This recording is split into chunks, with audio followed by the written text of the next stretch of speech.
The Fake Genius of Aldous Huxley. Well, if I may take some liberty with the English language, sure, he was a genius at misleading and deceiving, but he was not a true genius because he didn't actually know how to create a real utopia, but instead busied himself preventing us from understanding that all his literary efforts were intended to keep us ignorant of how the ruling class will always manage us, profit from us, parasite from us. Is that a verb? And yes, all his literature was just a waste of time, really, keeping us busy and ignorant, appreciating his BS and deceptions. Really, red herrings at best. Today I will read the entire chapter devoted to him in my book, Lucifer's Library,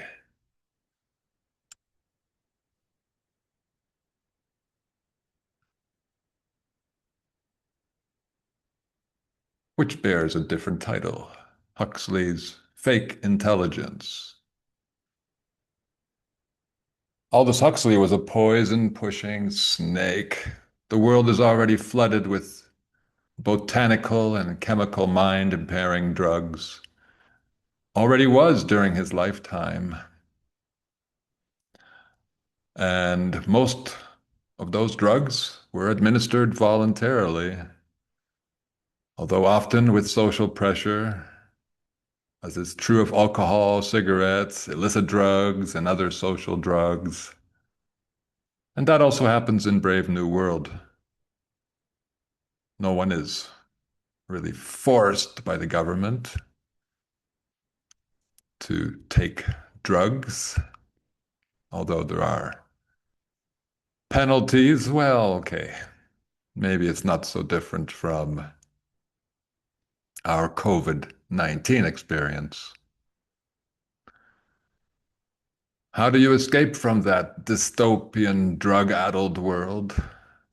The one man who refused to drug himself in Brave New World was severely punished by his government, and neither the narrator nor any character expressed criticism of this injustice.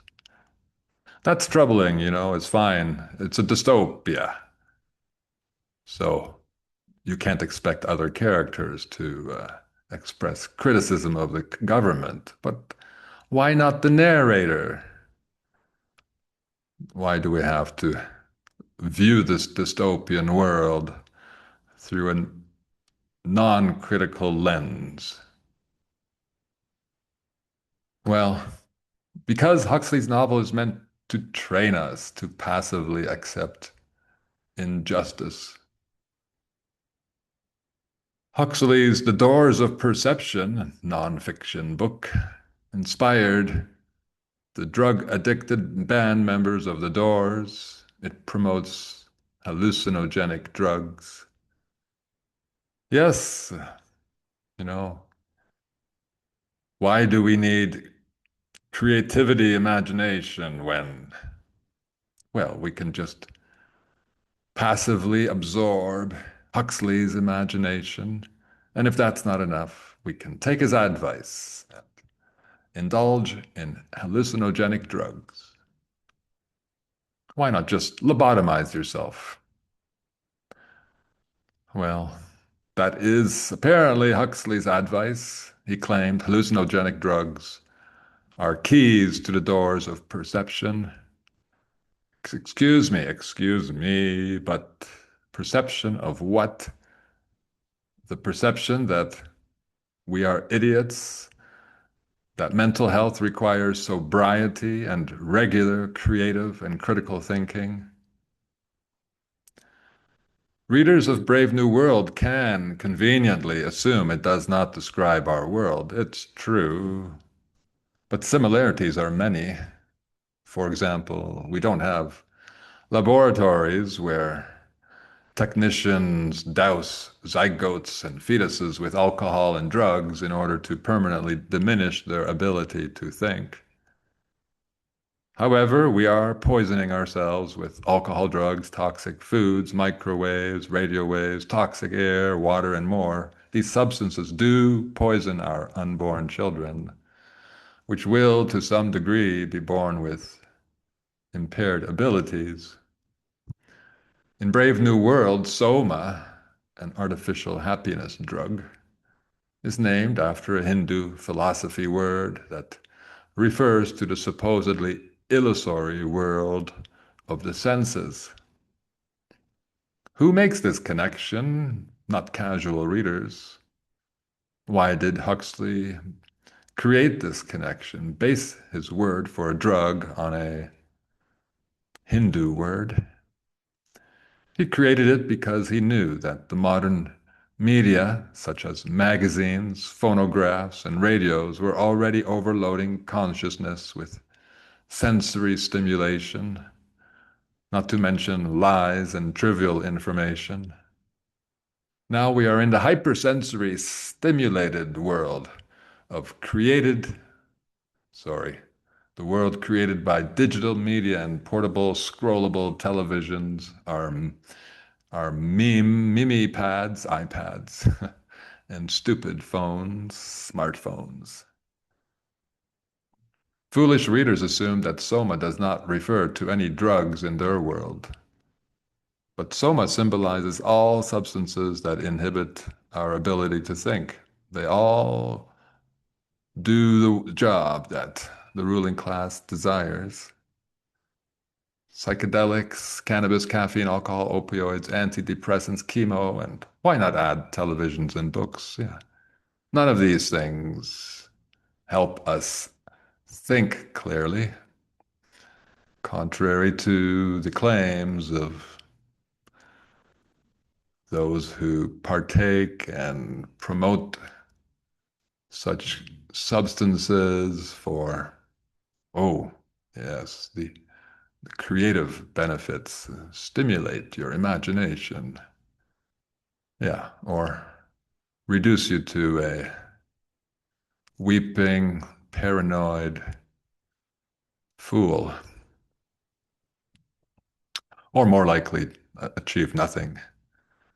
Brave New World also it portrays children being conditioned with electric shocks to hate nature. Of course, this is not a realistic depiction of reality. Not even in Huxley's time were children electrocuted at school. However, electronic media do teach us to objectify, disrespect, and even fear nature. It's quite a powerful bias. I even exposed it in my MA thesis on, please don't laugh, the Harry Potter series long ago. Our schools also teach us to view nature as a thing to be either exploited, dissected, atomized, ignored, or nowadays, to view nature as a fragile thing we ruined and from which we must be isolated and contained in high density cities. Somehow, our idiotic politicians, think tanks, and environmental scientists can't imagine how we could live in harmony with nature. It's just not possible. Is it? No, we're aliens from another galaxy. Did Aldous care about us? Brave New World foresees no future for us as free-thinking human beings in nature. That shouldn't surprise us. Aldous' grandfather promoted eugenics. depopulation. And his father, another eugenicist, believed some families have significantly superior genes. Well, the one way to prove that theory is to raise the children of aristocratic narcissists in a working class family, feed them baby formula and working class junk food, force them through a public school system, inject them with dozens of vaccines, and do this to a few thousand aristocratic children, just to make sure the experiment is valid. We can guess the results and predict that this experiment will never be permitted. Brave New World mocks Christianity. Its failed hero, John, symbolizes Jesus. John believes we should reject pleasure and comfort and accept suffering, which echoes the traditional Christian belief that Christ's suffering was good, even heroic, and that we must imitate his example. But John suffers in vain and dies in vain, hung, not from a cross, but hung like Jesus, which makes him a parody of Jesus. Did I say dying in vain is a parody of Jesus' death? Well, that's what a Christian would say. I don't believe Jesus accomplished anything by dying, so there's nothing to parody. No one accomplishes anything by dying, nothing except returning their matter and their energy to nature, which gives freely and takes freely. Huxley mocked the WC's puppets, the world controllers. Puppets, I suppose. Communist frontmen Karl Marx and Lenin, as well as President Ford, the 38th president of the US, which Brave New World portrays. Oh, it was my mistake. Um, well, they're all really quite ridiculous. President Ford becomes Lord Ford of the brave new technocratic world. Yes, it's fun to parody, but it accomplishes nothing. Why didn't Huxley mock us for believing in technology, money, government, medicine? Well, he didn't because he and his fellow cult members need us to believe in those things. He did have some things to say about technology, that it should serve humankind. Humankind should not serve it. But that's that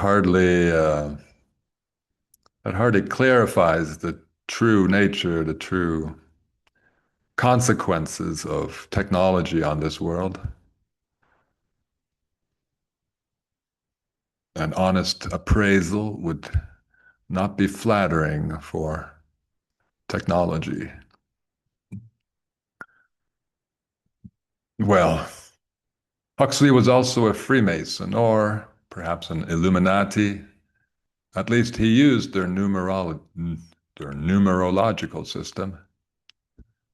For example, Brave New World states that the 9 Years' War began in, what does that mean? AF, the year of our Lord Ford, the year 141, which is code for the number 13. How? A equals 1, F equals 6, and 141 equals 1 plus 4 plus 1. Now add all those numbers and you get 13.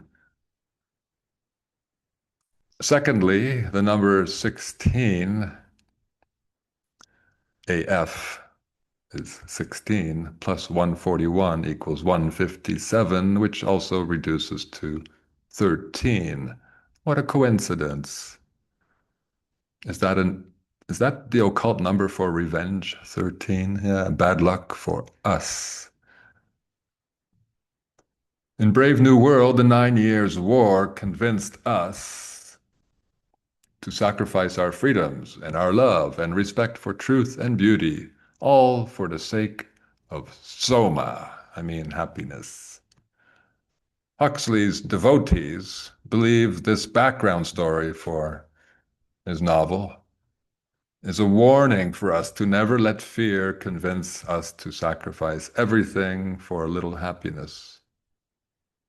The truth is that Huxley tricked his believers into believing that they must choose between being happy and having truth and beauty.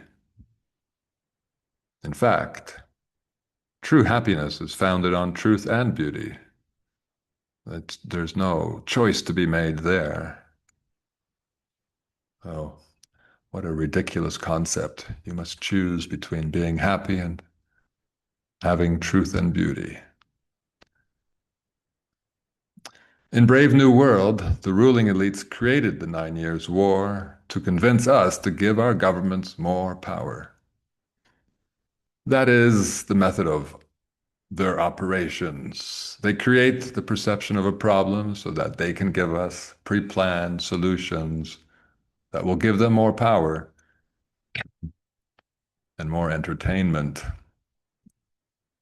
I must remember that, those people, they already have sufficient power, but they want to have new forms of entertainment. So change is important. It keeps them entertained. This method, the problem and solution method, does not always succeed. The 2 world wars between nations were intended to make us desperate enough to accept the one world government. That effort failed, I guess, although um, in many ways we always have been under a one world government. Nations are just illusions. Um, Let me skip to the end of this paragraph and start a new one. In Brave New World, rebels are shipped to a zero-tech open-air prison set in a desert in New Mexico. Brave New World portrays that desert as a horrible human zoo. In other words, Huxley did not see or did not let us perceive any desirable alternative to his Brave New World. He certainly did not give us characters with the knowledge of how to transform a desert into a green paradise. It's not beyond human ability. But he didn't want us to know our abilities. He wanted us to feel helpless. If Huxley wanted to empower us, why didn't he give us a brave character who rejected all the temptations of his Brave New World and convinced millions to follow him out of the nightmare of civilization? Why instead did Huxley give us John, an uninspiring Christian who commits suicide, and Bernard Marx, a weak, confused, petty, and cruel man? It's the same with so many dystopian novels, 1984 included. They are calculated to make us feel hopeless and helpless. Outside his horrible and depressing novel, Huxley did not compensate his readers. In fact, in 1961, at the California Medical School, Huxley delivered this eerie prediction to members of the Tavistock group. There will be, in the next generation or so, a pharmacological method of making people love their servitude and of producing dictatorship without tears, so to speak, producing a kind of painless concentration camp for entire societies, so that people will have, in fact, their liberties taken away from them, but they will rather enjoy it because they will be distracted from any desire to rebel by propaganda or brainwashing enhanced by pharmacological methods. And this seems to be the final revolution. Was he being ironic? I suspect not. Are those the words of a man who wanted us to resist our enslavement? Didn't sound like it. Our intoxication? No. Moreover, Huxley's prediction was meaningless because Americans were already enjoying their enslavement because of alcohol, drugs, entertainment, consumerism, religion, and more. Transhumanist hedonist David, oh, I forgot to insert his surname. He has a website devoted to Huxley's works. Um, in any case, he believes Huxley is seeking to warn us against scientific utopianism and added that he succeeds all too well.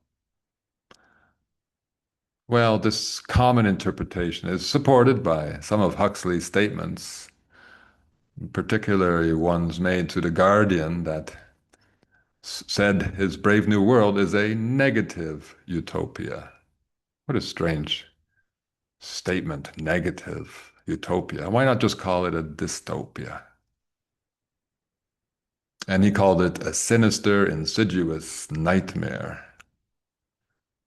However, in a BBC, my mistake, in a BBC interview, oops, not good. He called BNW Brave New World Revisited, a book he wrote after Brave New World, a nonfiction book. He called it a practical utopia because Brave New World Revisited is a defense of Brave New World. And if Revisited is a practical utopia, Brave New World depicts a utopia, contrary to what he said earlier. So he's not very honest. He does contradict himself. It is, I suppose, wise for him to refer to Brave New World as a dystopia. But that is dishonest. It doesn't mean necessarily that he disapproved of it. You see, it's dystopia for the people portrayed in that novel. It's not dystopia for the ruling class. Keep that in mind, because Huxley belonged to the ruling class. In chapter 8 of Brave New World Revisited, Huxley dreamed that pharmacologists will one day invent a drug that provides happiness without the negative side effects caused by inferior drugs. Essentially, it's Soma, the drug of Brave New World. And this is what he wrote about alcohol. Quote, "Unfortunately, alcohol not only maketh glad the heart of man, it also, in excessive doses, causes illness and addiction and has been a main source for the last 8 or 10,000 years of crime, domestic unhappiness, moral degradation, and avoidable accidents." This statement is an excellent example of reductionary thinking, aka oversimplification. It reduced the complex causes responsible for crime, domestic unhappiness, moral degradation, and avoidable accidents to alcohol. One cause of all those problems. That is reductionary and simplistic. Firstly, we could reverse his simple formula and say that crime causes alcoholism, not vice versa. Domestic unhappiness causes alcoholism, not vice versa.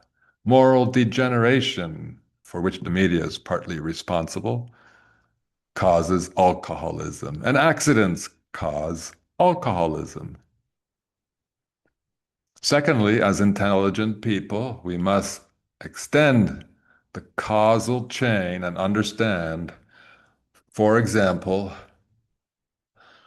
that economic hardship causes domestic unhappiness, which in turn causes alcoholism.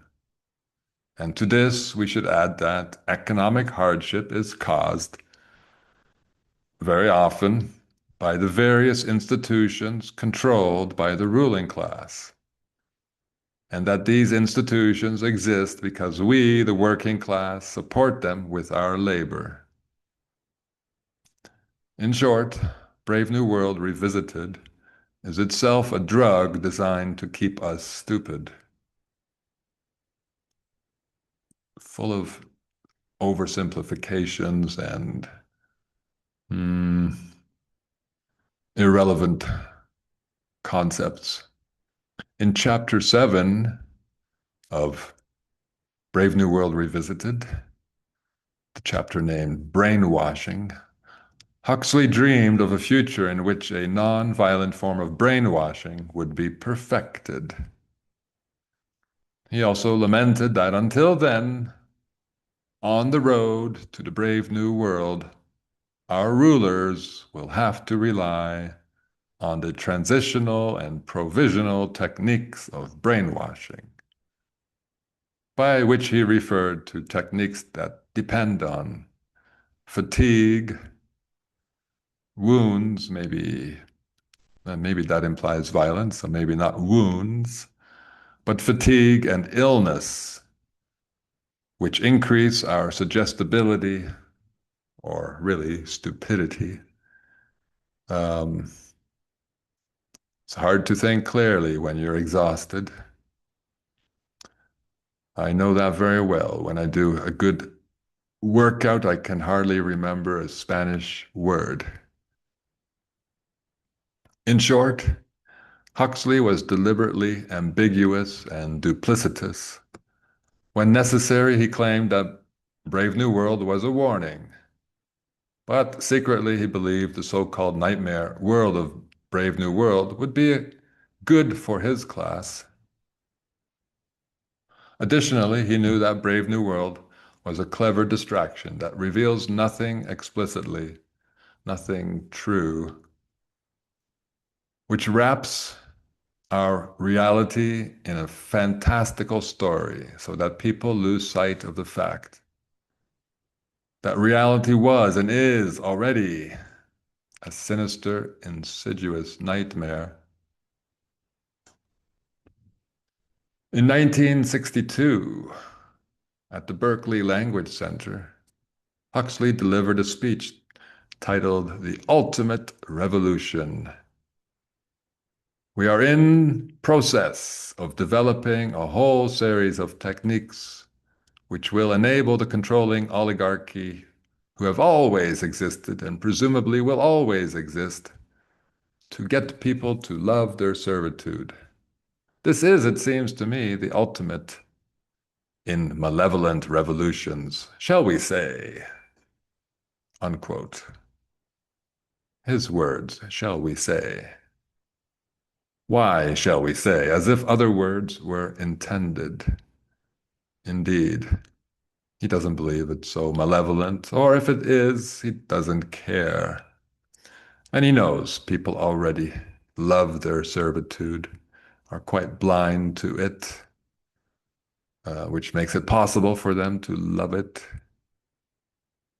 If they only knew how much of their energy and effort was being siphoned, vacuumed, harvested into the pockets of the ruling class. Obviously, We must reject Huxley's books of deception and our sarcastically titled, his sarcastically titled, oh, no, ours also, Our Brave New World. I suspect brave is really code for the word stupid, stupid New World. What else should we call people who accept a world in which fetuses are doused with chemicals to make them stupid? What else should we call people who allow children to be tortured in so-called schools? What else should we call people who are willing to sacrifice family life and sexual reproduction? What should we call people who are willing to trade true happiness for circuses and chemically induced bliss? Well, fools at the very least, and or innocent victims, since most people have no idea what they're missing. Yes, Brave New World is our world. We expose our fetuses to all the drugs we consumed and inject them with dozens of vaccines and feed them baby formula. We allow our children to be tortured in schools, not electrocuted, no, but tortured with boredom and stress. While their heads are stuffed with useless equations and lies, we sacrifice family life for work, money, and consumerism. We trade true happiness for little shots of dopamine because we are dopes and dupes. But we don't know what we're missing. The last chapter of Brave New World, Revisited, asks, what can be done? It blathers on about people being in mental prisons, unable to see reality due to propaganda, which is ironic, of course, because Huxley's writings also prevent us from seeing reality. Huxley stated that laws could prevent propaganda, which is wrong. Propaganda will only stop when people become too intelligent to believe it and too intelligent to make it. Huxley worried that his silly laws, anti-propaganda laws, would fail if overpopulation and over-organization continued and eventually destroyed civilization. That is more nonsense. We do not know how many intelligent people this planet can sustain because we are not living in harmony with nature. Instead, our unsustainable economy is destroying the soils and rain cycles upon which we depend for life. Huxley was aware of that, but instead of recommending that we become forest gardeners, all of us, he recommended reducing our population, protecting forests from us, presumably by stuffing us into cities. And he recommended increasing food production by mechanizing agriculture. Well, we've done that very well since his time, and that has only accelerated the destruction of good soils and the destruction of rain cycles. Yes, we are now besieged by more and more droughts, something I addressed in another electronic lecture. What was it called? The Climate Hoax and Reality. Huxley also pretended to worry that we would deplete the Earth's natural resources if we do not depopulate ourselves. Why did he assume that utopia must deplete natural resources at a sustainable rate? In my utopia, the only natural resources we consume in large quantities are edible fruits whose trees we propagate, and we multiply only if we know that our trees can easily feed us. That's simply common sense. But apparently Huxley didn't think we're capable of that. And he didn't want a civilization of forest gardeners. No, that wouldn't be any fun for the ruling class. Nothing to laugh at if we become forest gardeners, intelligent people. Huxley cited many other fake intellectuals who proposed formulas for utopia. None of them envisioned humanity living in harmony with nature. None of them envisioned a civilization of forest gardeners, and none of them concerned themselves with ensuring that the inhabitants of utopia mastered the art of thinking. Before he died, Huxley wrote The Island, a story about a utopian world in which modern science and Mahayana Buddhism are somehow integrated, united. Isn't that every New Ager's dream? Holy spaceships and vegan burgers on platters of peace, while everyone continues doing their unfulfilling jobs, paying taxes to criminals, paying interest to banksters, dying of preventable diseases, and all the other problems that did not concern Aldous Huxley. Let's give him the stage for a moment. I want to play a little video of him speaking about The Island, or Island, his last novel, which supposedly presents his real and serious idea of utopia.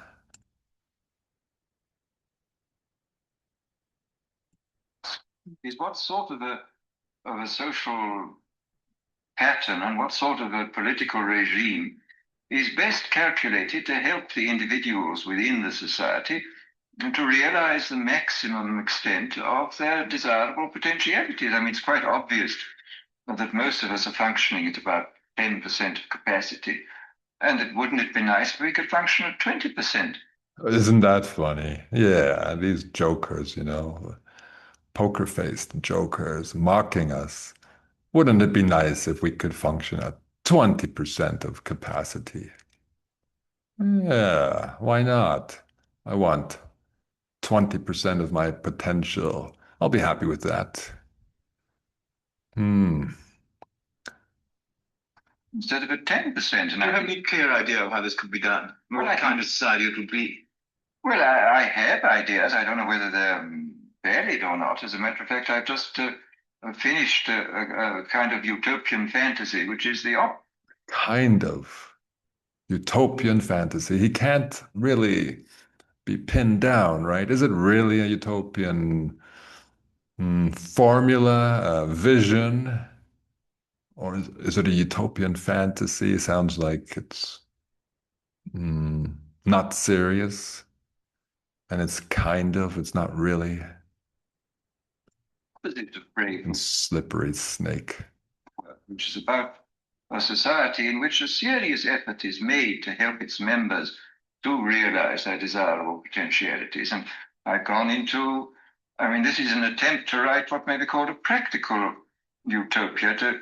Nothing is easier, of course, than to enunciate ideals and to say, well, wouldn't it be nice if everybody were good and kind and loving, etc., etc. Of course, it would be very nice, but the point is, how do you implement these ideals? How do you fulfill your good social and psychological intentions? And when you come down to this problem, you see it's a very complex problem of organizing family life, organizing education, organizing sexual life, organizing social and economic life. I mean, there are endless factors involved in this. And to try to work out what all of these factors should be is I must say I found a very interesting job, as far as I was concerned. I don't know whether anybody else will find it interesting. Yeah, fair enough. He's being humble about his book Island. Not sure anyone else will find it interesting. Um, I didn't find it interesting enough to read, but I did have a look at a nice chart comparing life in the novel Island to life in the novel Brave New World. One moment as I share that chart, which I copied here. Theme comparison, the island and Brave New World, and my comments here. Um, in the island, on the island, I don't know its name. Drug use for enlightenment and social bonding. Wonderful. It sounds excellent. Drug use for pacification and self-medication in Brave New World. So this is the utopian use of drugs, and this is the dystopian use of drugs. Wow. You give us false choices. Besides, there's no difference here because enlightenment is not defined, and almost all drugs are ruinous. I don't think he ever spoke about really, what does self-medication mean? I mean, there are times when we need drugs for pain relief. More than that, I don't know. Drugs that can actually have other benefits, I'm doubtful. I do, I have used cannabis for pain relief, but not for anything else. Second difference. In utopia, the group living occurs in the form of mutual adoption clubs, so that children, by spending time with different families, will not have unalloyed exposure to their parents' neuroses. Bizarre. And in Brave New World, group living exists for the elimination of individuality. Also, this makes no sense to me. You can be an individual in a group, um, but of course, do you even want to be an individual if the group is um, enlightened, doing things that are genuinely fulfilling? Why would you want to be different, an individual in such a group? This whole discussion of, being an individual or being part of a group is often so confusing and confused. Yeah. Question, why must or do parents in utopia have neuroses? That seems somewhat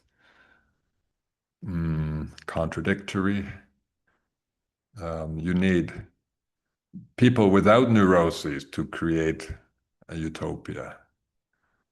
Next, trance states exist for super learning. I mean, probably, these Mahayana trance states, Buddhist trance states, Hindu ones, whatever.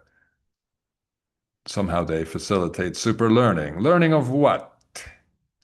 And in dystopia, trance states only exist for indoctrination. Well, I don't see a clear difference yet since uh, Huxley did not define what we're learning. Um, and well, indoctrination, that sounds awful, but if you're learning or being indoctrinated into an enlightened form of living, then this negative word indoctrination is no longer negative. Words can be so deceiving. Next, assisted reproduction exists in his utopia, but it's low-tech, artificial insemination, whereas in dystopia, assisted reproduction involves high-tech test tube babies. Well, in neither world do we have natural reproduction. Isn't that curious?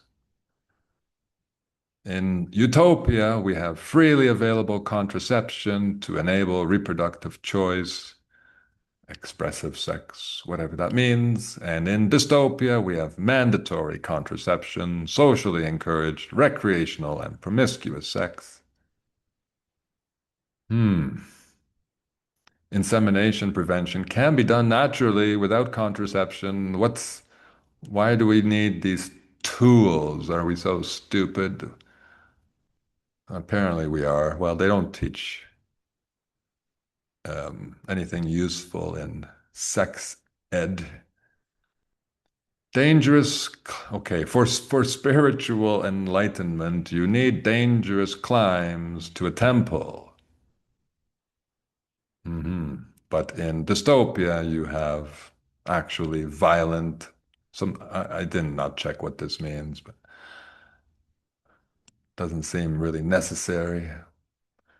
Both choices seem quite stupid. Mental fitness, I I will not use the word spiritual preparation. Um, Mental fitness can be attained by practicing the simple protocols I've provided in the hexagon, which, involve using your imagination, being creative, thinking critically, questioning, always believing nothing unless you can confirm it with your senses, and so on. And well, another difference in utopia, some kind of birds are uttering uplifting slogans. Oh, wonderful. It's like going to church. The angels are singing. And in dystopia, ubiquitous, disembodied mechanical voices are instructing you. What do they say in Brave New World? Who knows? Something uplifting, no doubt. Well, this is fairy tale nonsense for infants. Personally, I believe the three arts, visual, auditory, and verbal, can make thinking enjoyable. We don't need slogans or anthems or other songs or voices to say things that make us feel good. No, we need to actually master the art of thinking and be comfortable thinking about anything because we can think very easily. We've mastered thinking about anything and everything. Well, maybe not everything. Who has time for everything? But at least for anything, regardless of emotional difficulty, let's call it that. Yes, we can think comfortably about difficult things. That is a sign of mind mastery. Let's call it that. Well, enough on the fake intelligence of Aldous Huxley.